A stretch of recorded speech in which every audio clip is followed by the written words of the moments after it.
Mi familia me pidió que no volviera a contactarlos nunca más, así que cancelé los depósitos, congelé el fondo familiar y dejé que enfrentaran las consecuencias. Al día siguiente, mi hermana me llamó desesperadamente 13 veces. Tengo 32 años, soy hombre y gano alrededor de $165,000 al año, sin contar las bonificaciones trimestrales que, en los buenos años, me elevan por encima de los $200,000. Llevo trabajando en esta industria desde que terminé la universidad. Empecé desde abajo, como estimador de proyectos ganando $35,000 hasta llegar a dirigir obras comerciales multimillonarias. Ha sido un camino duro, semanas de más de 70 horas, plazos imposibles, liderar equipos de más de 50 personas y resolver problemas que, si no se manejan bien, pueden costar cientos de miles de dólares. Mi situación familiar es, por decirlo de alguna forma, complicada. Mi padre lleva más de 10 años entre oportunidades, lo que en realidad es una forma educada de decir que vive en el sofá y está convencido de que el trabajo perfecto está por llegar. Tiene 58 años y no ha tenido empleo estable desde que la recesión de 2008 acabó con su carrera en ventas. Mi madre trabaja a tiempo parcial en una joyería local y apenas genera unos $18,000 al año,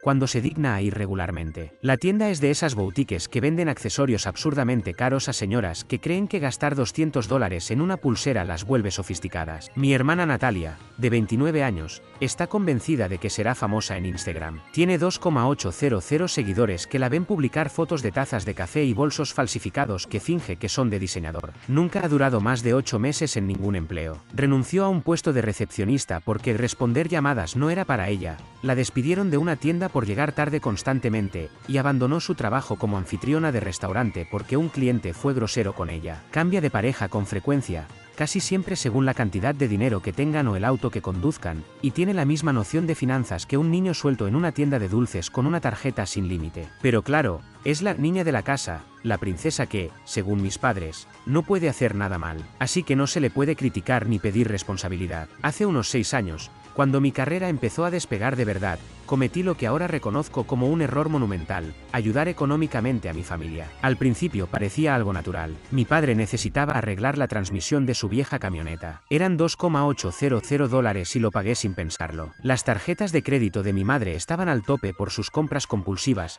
así que le cubrí los $7,200 que debía. Natalia se había quedado sin dinero tras gastar su sueldo en ropa nueva y estaba por ser desalojada. Cubrí su renta atrasada de $1,650. En ese momento, me sentía increíble. Era el exitoso, el que ayudaba, el que rescataba a su familia. Mis padres se mostraban orgullosos de mis logros. Natalia, incluso, respondía a mis llamadas y me trataba con algo parecido al respeto. Por un breve tiempo, parecía que éramos una familia funcional. Pero aprendí algo fundamental que desearía haber sabido antes: cuando ayudas continuamente a las personas, dejan de verlo como un acto de generosidad y empiezan a verlo como tu obligación. Lo que comenzó como asistencia en emergencias se convirtió en una red de seguridad permanente. Y sin darme cuenta, ya no estaba ayudando, estaba financiando el estilo de vida que ellos elegían. Lo que al principio eran gastos ocasionales se volvió una expectativa mensual. El vehículo de papá, por ejemplo, mágicamente necesitaba reparaciones costosas cada 3 meses. Mamá siempre tenía algún gasto inesperado, que coincidía con su deseo de redecorar o comprarse muebles nuevos. Natalia convirtió la manipulación financiera en una especie de arte escénico. Era todo un espectáculo. Me llamaba al trabajo llorando, diciendo que le faltaban 2 días para el vencimiento del alquiler, que no tenía dinero, que estaba por quedarse sin hogar, que era la última vez que pediría ayuda. Pintaba un drama de dormir en el coche, perderlo todo, tener que volver a vivir con nuestros padres en la humillación total. El nivel de manipulación emocional era quirúrgico. Y sin falta, 2 semanas después, aparecían sus historias en Instagram desde spas lujosos, restaurantes caros o escapadas de fin de semana con su novio del momento. La misma persona que estaba a punto de dormir en su coche subía fotos con cócteles de $15 y gafas de sol de diseñador, como si jamás hubiera tenido preocupaciones financieras. Pero el verdadero problema era el tío Ernesto, el hermano mayor de mi padre, quien se autonombró el experto financiero de la familia. Este hombre se creía una especie de Warren Buffett porque trabajó un tiempo en una oficina de impuestos allá por los años 90. Desde que el abuelo Fernando falleció hace 5 años, él ha sido el fideicomisario principal del patrimonio familiar, encargado de administrar unos $385,000 en inversiones, propiedades y activos construidos con el trabajo de toda una vida. Su filosofía de gestión consistía: al parecer, en tratar ese legado como su fondo de entretenimiento personal. Viajes de juego a Atlantic City, un bote de pesca que no podía pagar con su jubilación, múltiples negocios fallidos que necesitaban fondos temporales del patrimonio. Todo financiado con el dinero que debía resguardar para el futuro de la familia. Y lo peor era que ninguno de ellos parecía sentirse agradecido. No había disculpas ni reconocimiento por los sacrificios que hacía, solo exigencias, como si yo fuera un cajero automático de alta gama que entregaba dinero cuando se introducía la combinación emocional correcta. Mi papel, al parecer, era resolver todos sus líos financieros mientras ellos seguían tomando decisiones irresponsables. Recuerdo perfectamente el momento en que comprendí hasta qué punto me había dejado atrapar. Fue en la cena de Acción de Gracias del año pasado. Me gasté casi $3,500 para organizarla en un restaurante elegante, todo porque mamá quería crear recuerdos memorables. Ahí estaba yo, viendo a Natalia fotografiar cada plato para subirlo a Instagram, incluida la botella de vino de $180 que yo pagué. Papá se quejaba de su camioneta, la misma que yo ayudé a financiar. Mamá hablaba de un viaje a México que, sabía, acabaría siendo mi responsabilidad. Y entonces, Natalia me miró directamente, con una expresión indiferente, y soltó: Samuel, tienes mucha suerte de no tener problemas reales. Debe ser maravilloso ganar tanto dinero en construcción y no tener que preocuparte por nada. ¿Suerte? Como si mi éxito hubiera caído del cielo. Como si no hubiese pasado 15 años trabajando jornadas agotadoras,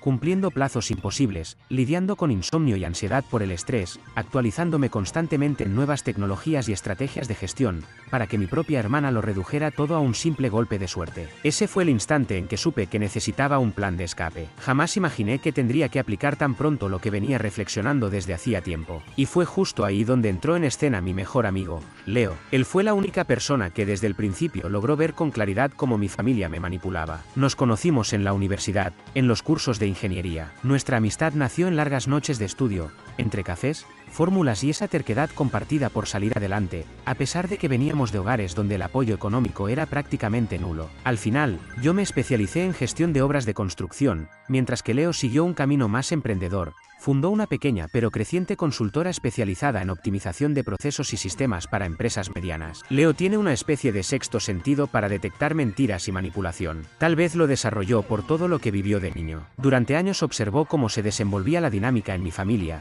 y nunca tuvo reparos en compartir sus preocupaciones, aunque siempre lo hacía desde el cariño, no desde la crítica. Hermano, tu familia te ve como un cajero automático con patas, me decía cada vez que yo mencionaba que había vuelto a pagar algo por ellos. ¿Hace cuánto que no te preguntan cómo estás? ¿Si te sientes agotado? ¿Qué metas tienes en tu carrera? Siempre es hola seguido de una nueva solicitud de dinero. Yo solía restarle importancia. Para mí, la lealtad familiar estaba por encima de todo, y creía firmemente que apoyarlos era lo correcto. Pero Leo llevaba un registro detallado de todo. Literalmente, había anotado cada vez que mencioné haberles dado dinero. Y un día, sin previo aviso, me mostró los resultados en una hoja de cálculo con exactitud milimétrica, más de $78,000 entregados en solo 3 años. 78.000. Piénsalo un segundo, más de lo que mucha gente gana en todo un año. Y yo simplemente se los había transferido a personas que no solo no lo agradecían, sino que actuaban como si fuera mi obligación natural. Te están exprimiendo, me advirtió Leo durante nuestra última charla seria sobre el tema. Y lo peor es que ni siquiera te respetan. Ya no eres su hijo ni su hermano. Eres su patrocinador, el salvavidas económico. Te han reducido a una billetera con voz. Leo tiene una franqueza brutal, que aunque duele, es tremendamente útil. También tiene una capacidad para resolver problemas de forma creativa que terminaría siendo clave en todo lo que ocurrió después. Él sí había crecido en la pobreza real, no como el mal momento temporal que mi padre, Raúl, solía mencionar, sino en la miseria de verdad. Madre soltera, 4 hijos, varios turnos al día entre limpieza y servicio de restaurante. Su padre los abandonó cuando él tenía apenas 11 años. Leo se pagó la universidad con becas, préstamos estudiantiles y turnos nocturnos en una gasolinera abierta 24 horas, aprovechando para estudiar entre cliente y cliente, muchas veces a las 3 de la madrugada. Así que cuando vio cómo mi familia se beneficiaba de mis logros sin aportar absolutamente nada a cambio, lo indignó profundamente. No por envidia, sino por justicia. Tu problema, me dijo una noche mientras jugábamos en línea, como solíamos hacer los fines de semana, es que estás usando una estrategia equivocada. Tú estás jugando ajedrez, y ellos, damas, usan las emociones para manipular, y tú respondes con lógica. Ellos te cuentan una historia triste, y tú les das un cheque para resolverlo. Estás permitiendo que usen tus propias reglas contra ti. Entonces, ¿qué sugieres? Que dejes de jugar a su ritmo y empieces a pensar como estratega. Eres un jefe de proyectos,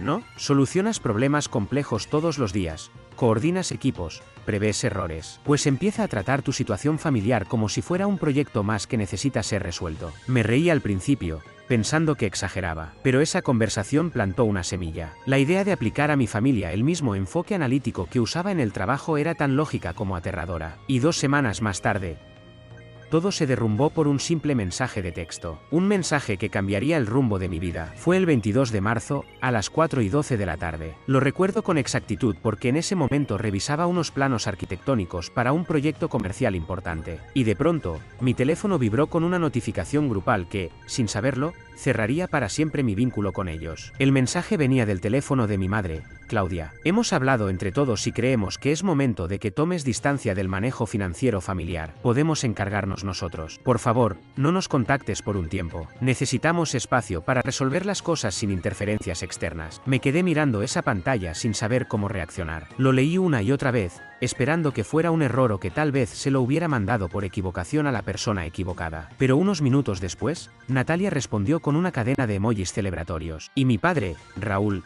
le dio me gusta al mensaje como si acabaran de anunciar algo maravilloso. Me habían despedido. Así, sin más, como si ser su hijo y su hermano fuera un trabajo del cual se me podía echar. Y yo sabía exactamente que lo había provocado. 3 semanas antes, había solicitado a tío Ernesto, quien tenía a su cargo la administración de los fondos del patrimonio familiar, un desglose claro de ciertos retiros sospechosos que había notado en el último informe trimestral. No acusé a nadie ni hice escándalo. Solo pedí claridad. ¿Podrías explicarme estos movimientos y para qué se usaron? Al parecer, pedir rendición de cuentas sobre el dinero que dejó abuelo Fernando era considerado una invasión a su privacidad. Para ellos, fue un acto de control que atentaba contra su autonomía. Mientras más lo pensaba, más rabia me daba. Estas personas me habían usado durante años como su respaldo económico, esperando que financiara sus decisiones sin recibir en retorno ni una pizca de apoyo real. Y el día que pregunté algo tan simple como ¿en qué se está usando el dinero del abuelo?, me convirtieron en el enemigo. Lo primero que hice fue llamar a Leo. Tenía las manos temblando mientras marcaba su número. Esto no puede ser real,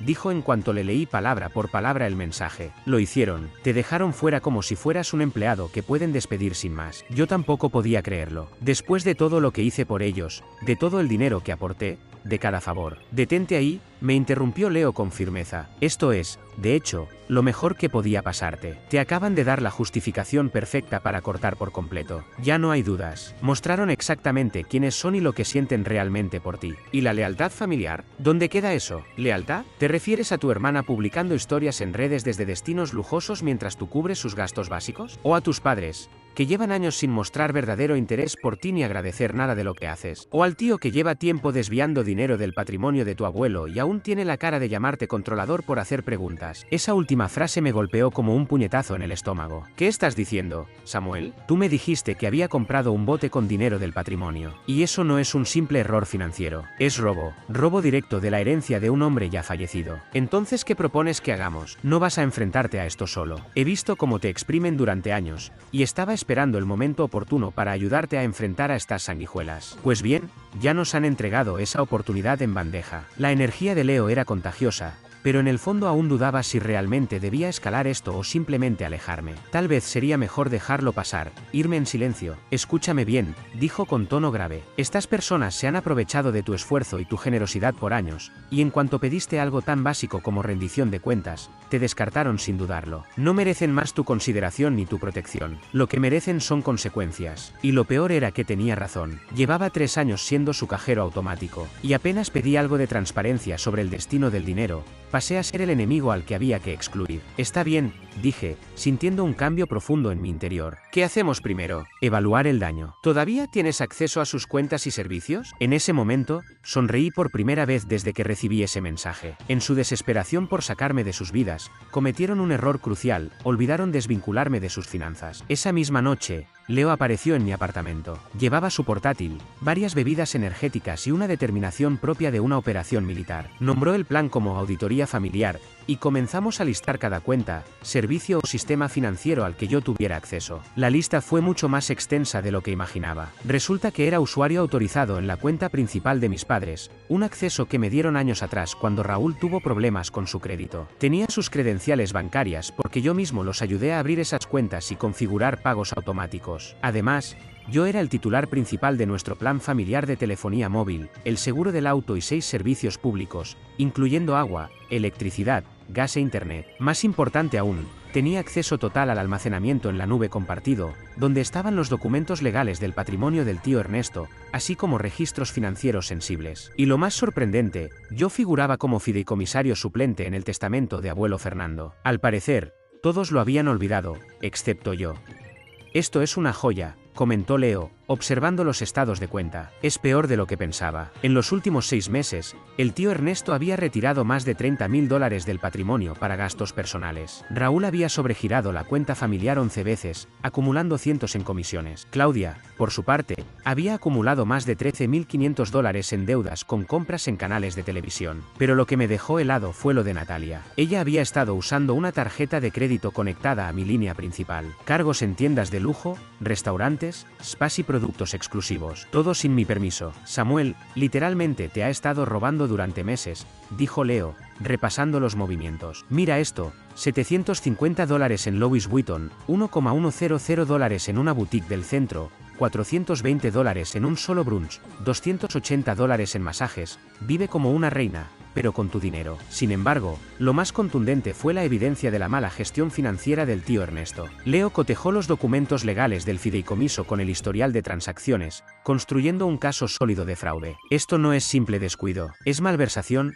fraude y violación de deber fiduciario, aseguró mostrándome la pantalla. Usó dinero del patrimonio para el anticipo de ese bote, pagó su hipoteca con los fondos, y este retiro de $9,200 coincide con el mismo fin de semana en que publicó fotos en Atlantic City. ¿Cómo estás tan seguro de eso? Leo abrió el perfil del tío en redes sociales con una sonrisa que parecía sacada de un thriller policial. Nuestro brillante amigo publicó fotos en el Casino Borgata con fecha y ubicación. Coincide exactamente con el retiro. Misma fecha, mismo monto. Es prueba irrefutable. Pasamos las siguientes 4 horas documentando cada hallazgo. Leo creó una carpeta cifrada en su servidor y subió copias de todos los estados de cuenta, transacciones sospechosas y cualquier documento que sirviera como prueba. Cuando terminamos, habíamos armado lo que bien podría considerarse un expediente criminal completo. Listo, dijo Leo, recostándose con una expresión de triunfo. Esto basta para hundirlos financiera y legalmente. La pregunta es, ¿qué vas a hacer con esta información? Me tomé unos segundos para pensarlo, mientras una claridad helada se apoderaba de mí. Quiero que sientan lo mismo que me hicieron sentir a mí, usados, traicionados, aprovechados y totalmente impotentes. Así se habla, dijo Leo, asintiendo con convicción. Pero debemos hacerlo con inteligencia. No podemos arrasar todo de inmediato. Era momento de actuar con precisión. Teníamos que aplicar una presión progresiva para que mi familia comprendiera con exactitud lo que estaban perdiendo y por qué lo estaban perdiendo. Leo me explicó lo que denominó la estrategia en cascada, un método estructurado para desmantelar poco a poco el sistema de apoyo del que se habían beneficiado durante años. La primera fase consistía en cortar lentamente su acceso a mis fondos y líneas de crédito, de modo que empezaran a notar la tensión financiera sin comprender de inmediato cuál era el origen del problema. En la segunda etapa, cerraríamos uno a uno todos los servicios y cuentas que yo financiaba, obligándolos a asumir sus propias responsabilidades básicas. La tercera etapa sería la más delicada, exponer el fraude de tío Ernesto ante las autoridades competentes y permitir que la justicia penal se encargara del resto. ¿Y qué hay de Natalia?, le pregunté. Leo sonrió con una expresión casi demoníaca. Tengo planes muy específicos para tu querida hermana, dijo, con un tono cargado de intención. Ha construido una vida entera de apariencias usando tu dinero, mientras te trata como si fueras basura. Ya es hora de que experimente lo que significa vivir en el mundo real. Decidimos comenzar con movimientos pequeños pero estratégicos, que se acumularan con el tiempo. La primera jugada fue llamar a mi compañía telefónica y eliminar a toda mi familia de mi plan celular. No hubo advertencias, ni explicaciones, ni oportunidad para que hicieran arreglos alternativos. Simplemente, sus teléfonos dejaron de funcionar en medio de cualquier conversación que estuvieran teniendo. En menos de 3 horas, tenía en mi bandeja de entrada más de 20 llamadas perdidas y 40 mensajes de texto de diferentes familiares, todos tratando desesperadamente de entender por qué sus celulares se habían apagado de repente. Algunos estaban confundidos, te olvidaste de pagar el plan. Otros eran más exigentes, soluciona esto ahora mismo, y los más desesperados, necesito el teléfono para el trabajo, Samuel, por favor. No respondía ninguno. El siguiente paso fue desvincularme como usuario autorizado en todas las cuentas de servicios, electricidad,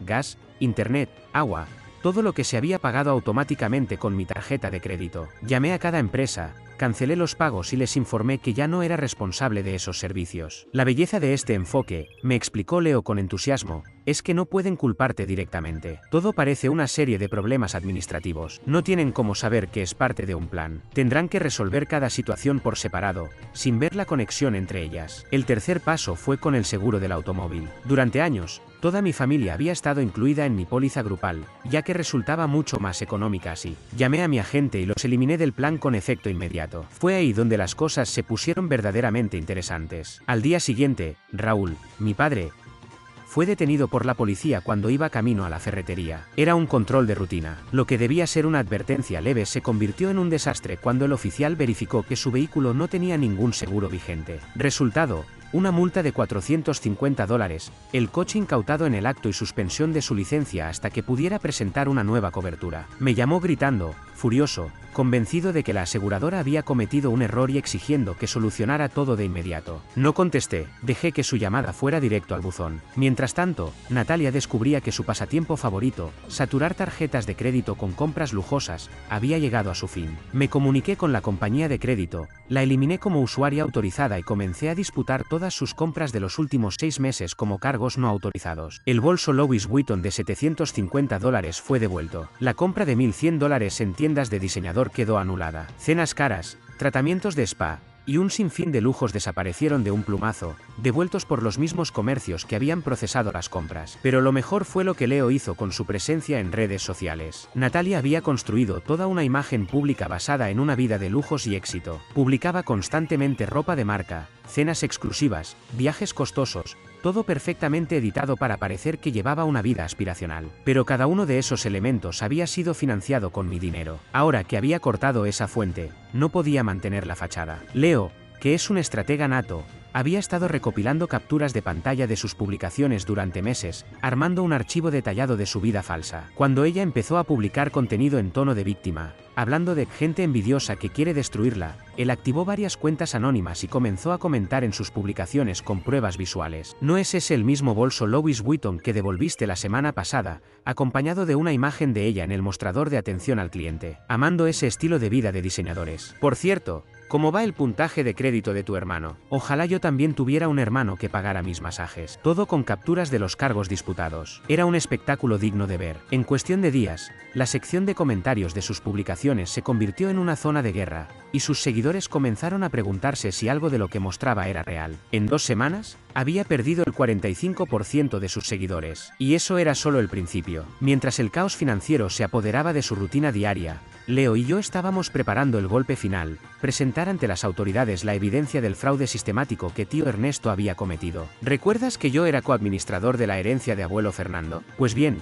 ese cargo otorga autoridad legal, especialmente cuando el administrador principal está desviando fondos y rompiendo sus obligaciones fiduciarias. Con la ayuda de Leo, investigamos cada paso necesario para reportar mala conducta de un fideicomisario y preparamos un archivo tan sólido que, según Leo, haría que cualquier fiscal se frotara las manos. Incluimos estados bancarios, recibos, publicaciones en redes sociales, movimientos con tarjetas, patrones de comportamiento, todo lo necesario para demostrar, sin ninguna duda, que tío Ernesto había estado saqueando la herencia para beneficio propio durante mucho tiempo. Pero antes de activar esa bomba legal, queríamos darles una última oportunidad para demostrar quiénes eran en realidad y qué les importaba. Así que redacté un correo dirigido a todo el grupo familiar. El tono era formal, claro y absolutamente razonable. Hola a todos. He estado revisando algunos documentos financieros relacionados con el patrimonio de abuelo Fernando, y he detectado ciertas irregularidades que deben ser investigadas. Como fideicomisario suplente, tenía la responsabilidad legal de investigar ciertas irregularidades. Así que le envié un mensaje formal a mi tío Ernesto solicitando explicaciones detalladas sobre varios retiros hechos desde las cuentas del patrimonio. La solicitud incluía una lista con 18 transacciones sospechosas que, en total, sumaban más de $52,000.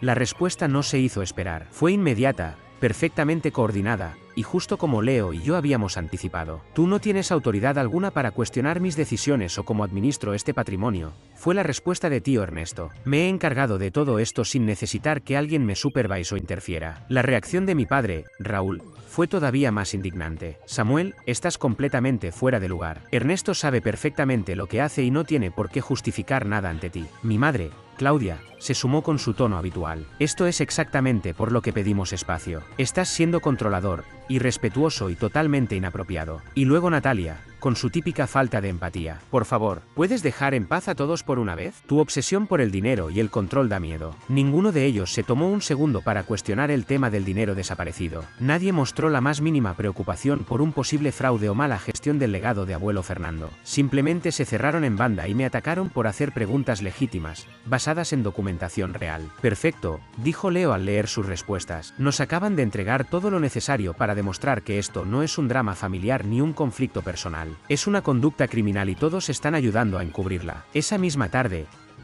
presenté denuncias formales ante la oficina del fiscal general del Estado, alegando negligencia del fiduciario, mala praxis en sus funciones y posibles actos de malversación. También envié toda la documentación al fiscal del distrito local y a la División de Investigación de Fraudes del IRS. ¿Cuánto crees que tardarán en darse cuenta de lo que está pasando? Le pregunté a Leo. Por lo que he visto en otros casos, en menos de 48 horas Ernesto recibirá una llamada bastante incómoda por parte de un abogado del gobierno. Los fraudes en herencias se toman muy en serio, especialmente cuando hay tanta evidencia documentada. Y, como de costumbre, Leo no se equivocó. Justo 2 días después, mi padre me llamó, completamente alterado. Samuel, ¿qué hiciste? La policía quiere hablar con Ernesto por la gestión del patrimonio. Han congelado todas las cuentas. Tu madre está fuera de sí. No entendemos nada. He cumplido con mi deber, respondí con calma. Reporté lo que la ley me exige cuando un fideicomisario suplente encuentra evidencia de malas prácticas. Ni más ni menos. Pero Ernesto dice que todos los retiros eran legítimos. Papá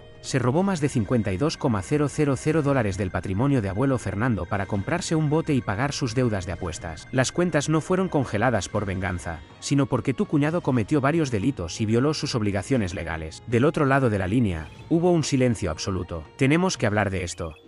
No tenemos nada que discutir. Dejaste en claro que no querías que yo me involucrara más en los asuntos financieros de la familia. Objetivo cumplido. Colgué y apagué el teléfono. Me invadió una sensación de paz que no había sentido en años. A la mañana siguiente, Leo me despertó con una sonrisa. Ernesto había sido arrestado en su casa y acusado formalmente de múltiples cargos: fraude patrimonial, malversación de fondos y violación de deber fiduciario. La noticia apareció en primera plana del periódico local. Su fotografía ocupaba media página, con el titular: Hombre local acusado de fraude en herencia familiar. El artículo detallaba cómo había robado más de $55,000 del patrimonio de su difunto padre para cubrir gastos personales, deudas por apuestas y lujos innecesarios. Mi teléfono no paró de sonar desde ese momento. Llamaban mis padres, Natalia, tía Verónica, e incluso familiares lejanos con los que no tenía contacto desde hacía años. Dejé que todos los mensajes fueran a buzón de voz. Los escuché más tarde, con Leo, mientras jugábamos videojuegos y comíamos comida rápida. Era como una comedia involuntaria. Las prioridades de cada uno quedaron perfectamente claras. Mi madre, entre sollozos incontrolables: Samuel, por favor, llámame. Los abogados dicen que Ernesto podría ir a prisión. Todas las cuentas están congeladas y no tenemos cómo pagar una defensa legal. Necesitamos tu ayuda urgente para arreglar esto. Mi padre, con un tono derrotado: Hijo, sabemos que no manejamos esto de la mejor manera, pero seguimos siendo familia. Ernesto cometió errores, sí, pero no merece acabar en la cárcel. ¿No podrías retirar los cargos y resolver esto entre nosotros? Natalia, desesperada: Esto es una locura total. Ernesto no es un criminal, solo cometió errores con el dinero. Además, me quitaron mis cosas, arruinaron mi crédito y no puedo ni comprar comida. Arregla este desastre. Y la más reveladora fue tía Verónica, esposa de Ernesto. Samuel, no sé qué crees que estás logrando, pero estás destruyendo esta familia. Rick es, en el fondo, un buen hombre que se equivocó. Si tuvieras un poco de decencia o lealtad familiar, estarías ayudándonos, no atacándonos cuando más lo necesitamos. Leo y yo nos reímos con incredulidad mientras escuchábamos todo eso. Ninguno asumía responsabilidad alguna. Nadie se disculpaba por cómo me trataron ni por haberme utilizado durante años. Siguen sin entender lo que está ocurriendo,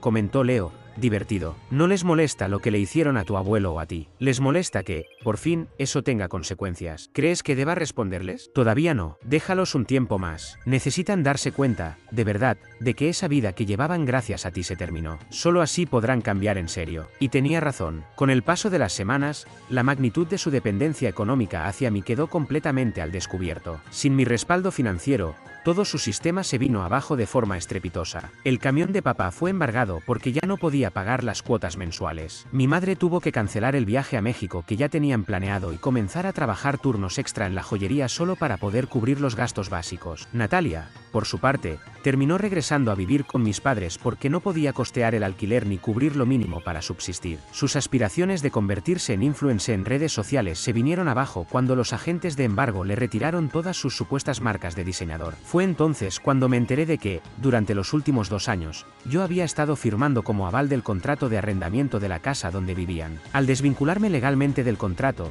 el propietario revisó los ingresos reales del grupo familiar y determinó que no cumplían con los requisitos para seguir habitando la propiedad. Les dieron 30 días para abandonar el lugar. Pero el mayor problema era otro, los costos legales que se acumulaban con rapidez. Tío Ernesto enfrentaba cargos por fraude y necesitaba urgentemente a un abogado penalista especializado en delitos de cuello blanco. Ese tipo de defensa no es precisamente barata.